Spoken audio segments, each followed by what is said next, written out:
Let's talk about sepsis. Sepsis is defined as life-threatening organ dysfunction due to a dysregulated host response to an infection. Typically, when we think of sepsis, we think of a severe infection and often think of a febrile patient. Whilst fever can be associated with sepsis, remember that patients can in fact have a low or completely normal temperature and still be severely unwell. Because of this, some guidance has actually removed fever from the red flags of sepsis. Instead, it should be a collaborative picture that includes looking at other clinical features. These include tachycardia, tachypnea, hypotension, a prolonged capillary refill time from poor tissue perfusion, hypoxia, reduced urine output, and a reduced level of consciousness. Biochemically, the typical lab results that come to mind when thinking of sepsis are a raised white cell count and CRP. This may or may not be combined with positive blood cultures. Other readings, such as lactate, often obtained from a blood gas, is very valuable in evaluating a patient with sepsis. Lactate is a product of anaerobic respiration and is a marker of poor tissue perfusion. Sepsis causes a distributive shock picture from leaky capillaries and loss of oncotic pressure on the circulating volume. As this progresses, organs and tissues receive less blood flow, leading to lactate production. Remember, sepsis is defined as life-threatening organ dysfunction, so make sure to check for this when ordering blood tests.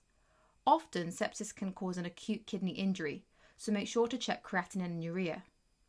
Deranged liver function tests may indicate a liver hit, and deranged clotting factors may be present. Be mindful to look for an elevated iron R and D dimer, compared with a low fibrinogen and platelet count, as this can indicate disseminated intravascular coagulopathy, also known as DIC. So what do we do with a patient with suspected sepsis? The Sepsis Six. To put it simply, this comprises of free in and free out. Going in includes high flow oxygen, typically 15 litres via non-rebreathe mask in the acute setting, that can be down titrated.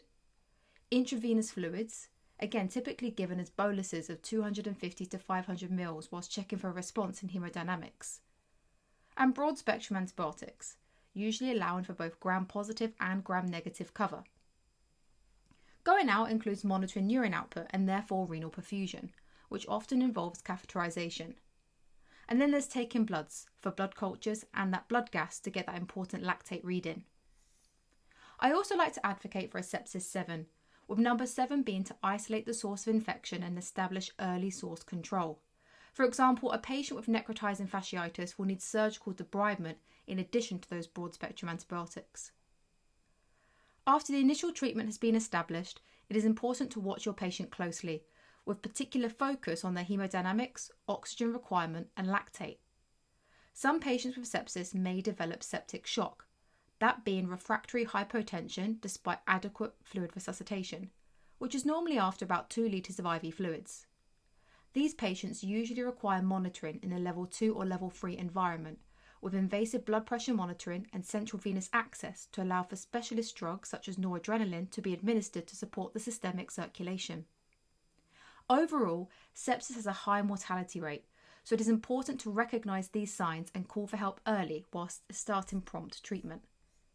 If you like this video, make sure to follow Mediking.